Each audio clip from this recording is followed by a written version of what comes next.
Good morning, students. Today we are going to start a new chapter which is reaching the age of adolescence. So, firstly, in this chapter, we will see meaning of adolescence. Adolescence is defined as a life between childhood and adulthood. Means childhood and adulthood के बीच की जो state होती है उसे हम as of adolescence कहते हैं। Adolescence वह एज होती है जब ह्यूमन बॉडी में चेंज होना स्टार्ट होते हैं। तो स्टूडेंट्स, इस चैप्टर में हम पढ़ेंगे कि एज ऑफ एडोलेसेंस में ह्यूमन बॉडी में क्या चेंजेस होते हैं, कौन कौन से हार्मोन रिलीज होते हैं और इन हार्मोन का हमारी बॉडी में क्या फंक्शन होता है। So students, in the previous chapter you have learn it how animals reproduce. There are given definition of reproduction. What is the reproduction? The production of offspring by a sexual और asexual process. Means वह process जिसके through living body अपने ही जैसे organisms को reproduce करती है, उस प्रोसेस को हम रिप्रोडक्शन कहते हैं। सो स्टूडेंट्स, इस चैप्टर में हम पढ़ेंगे कि एज ऑफ एडोलेसेंस में ह्यूमन बॉडी में कौन कौन से चेंजेस होते हैं, क्योंकि आप जानते हो एज ऑफ एडोलेसेंस में ह्यूमन बॉडी में डिफरेंट टाइप के हार्मोन्स रिलीज होने लगते हैं जिनका हमारी बॉडी में अपना एक स्पेसिफिक फंक्शन होता है, जिसकी डिटेल स्टडी हम आगे करने वाले हैं। सो स्टूडेंट्स, हम यहाँ पर पढ़ेंगे 10.1 एडोलेसेंस एंड प्यूबर्टी। स्टूडेंट्स, आपने देखा होगा यदि किसी फ्रेंड से आप कुछ साल बाद मिलते हो तो उनमें बहुत सारे चेंजेस आपको दिखाई देने लगते हैं। किसी की हाइट बहुत ज़्यादा बढ़ जाती है, बॉयज़ के लिप्स पर हेयर की लाइनिंग दिखाई देने लगती है।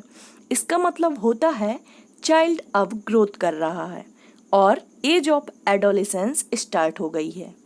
ये ग्रोथ चाइल्ड में फर्स्ट डे से ही स्टार्ट हो जाती है जब वो बर्थ लेता है, पर जब चाइल्ड 10 और 11 ईयर्स को क्रॉस करते हैं तब सडनली नंबर ऑफ चेंजेस उनमें दिखाई देने लगते हैं। इन चेंजेस का होना ही ग्रोथ करना है। ये जो सडन चेंज होते हैं ये इंडिकेट करते हैं कि चाइल्ड अब फिजिकली चाइल्ड नहीं है, क्योंकि उनकी बॉडी में चेंज होना स्टार्ट हो गए हैं। They are on the way to becoming an adult. Means उनके एडल्ट होने की स्टेज अब स्टार्ट हो गई है। इस एज को ही हम, जिसमें चाइल्ड मेंटली तो चाइल्ड होते हैं बट फिजिकली एडल्ट होने लगते हैं। मीन्स चाइल्डहुड एंड एडल्टहुड के बीच की जो स्टेज होती है उसे हम एज ऑफ एडोलेसेंस कहते हैं। चाइल्ड का ग्रोथ करना एक नेचुरल प्रोसेस है, पर जब बॉडी में चेंज होते हैं और बॉडी रिप्रोडक्शन के लिए मैच्योर हो जाती है, so is called adolescence. Adolescents को टीनेजर्स भी कहा जाता है।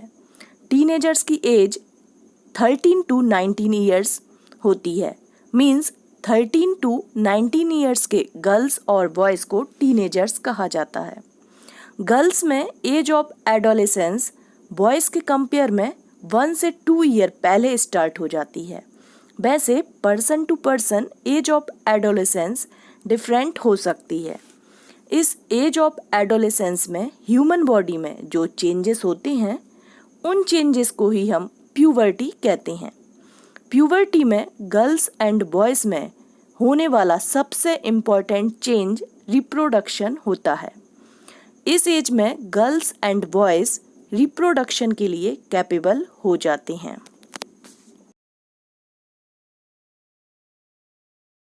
Now we will study about changes at puberty. तो स्टूडेंट्स, यहाँ पर हम देखेंगे कि at the time of puberty male में कौन कौन से फिजिकल चेंजेस होते हैं।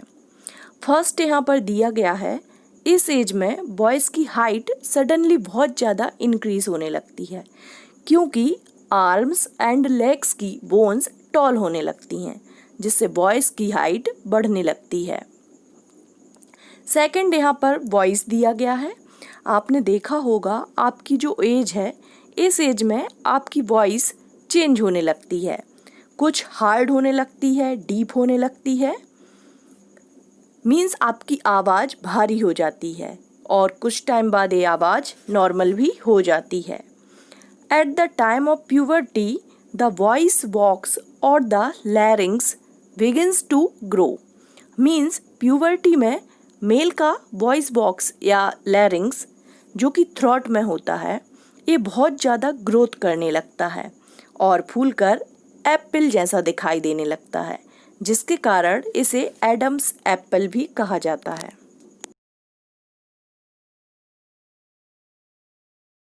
थर्ड यहाँ पर मसल्स दिया गया है। टीनेजर्स बॉयज़ की मसल्स एंड बोन्स स्ट्रॉन्ग होने लगती हैं इस एज में, इसलिए एडल्ट बॉयज़ की टीनेजर्स बॉयज़ के फेस पर पिंपल निकलने लगते हैं बढ़ जाती क्योंकि इस एज में sebaceous gland and sweat gland बहुत ज़्यादा एक्टिव हो जाती हैं, जिससे स्वेट और ऑयल फेस से निकलने लगता है और फेस पर पिंपल होने लगते हैं। फिफ्थ यहाँ पर बॉडी हेयर दिया गया है। टीनेजर्स बॉयज़ के फेस पर और पूरी बॉडी पर हेयर बढ़ने लगते हैं। सिक्स यहाँ पर रिप्रोडक्टिव ऑर्गन दिया गया है। टीनेजर्स बॉयज़ का रिप्रोडक्टिव ऑर्गन इस एज में कम्प्लीटली डेवलप हो जाता है, जिसे टेस्टिस कहते हैं। Now we will study about physical changes in the females at the time of puberty. तो स्टूडेंट्स, हम यहाँ पर देखेंगे कि प्यूबर्टी के टाइम गर्ल्स में कौन कौन से चेंजेस होते हैं। फर्स्ट यहाँ पर दिया गया है, फीमेल की हाइट एंड वेट इस एज में इंक्रीज होने लगता है। सेकंड, फीमेल की वॉइस चेंज होने लगती है। मीन्स फीमेल की voice soft and high pitch वाली हो जाती है। मसल्स स्ट्रॉन्ग हो जाती हैं। बॉडी पर हेयर ग्रोथ करने लगते हैं। ब्रेस्ट ग्रोथ करने लगते हैं। मेंस्ट्रुएशन की स्टेज इस एज से स्टार्ट हो जाती है, इसलिए फीमेल बॉडी रिप्रोडक्शन के लिए कैपेबल होने लगती है। साथ ही फीमेल में ओवरीज डेवलप होने लगती हैं। तो स्टूडेंट्स, हमने यहाँ मेल एंड फीमेल में होने वाले चेंजेस देखे हैं। यहाँ हमने जो हाइट इंक्रीज होने की बात की है, ये height person to person different हो सकती है। कुछ बॉयज़ और गर्ल्स की बॉडी एकदम से ग्रोथ कर जाती है। आपने देखा होगा कुछ बच्चों की हाइट बहुत ज़्यादा होती है, पर कुछ गर्ल्स और बॉयज़ की हाइट कम होती है। तो ऐसा क्यों होता है? ऐसा इनहेरिटेंस के कारण होता है। ये कैरेक्टर इनहेरिटेड होते हैं, मीन्स पेरेंट्स से ऑफस्प्रिंग में ट्रांसफ़र होते हैं। जैसे आपने देखा होगा कि यदि पेरेंट्स की हाइट कम है तो बच्चों की हाइट भी कम होती है। ऐसे बहुत से चेंज जो हमें ह्यूमन में देखने को मिलते हैं, ये जीन्स के थ्रू ही पेरेंट्स से ऑफस्प्रिंग में या बच्चों में ट्रांसफ़र होते हैं। तो स्टूडेंट, क्योंकि इस एज में आपकी बोन्स एंड मसल्स ग्रोथ करती हैं, पूरी बॉडी ग्रोथ करती है, इसलिए सही न्यूट्रिशनल फूड इस एज में लेना चाहिए।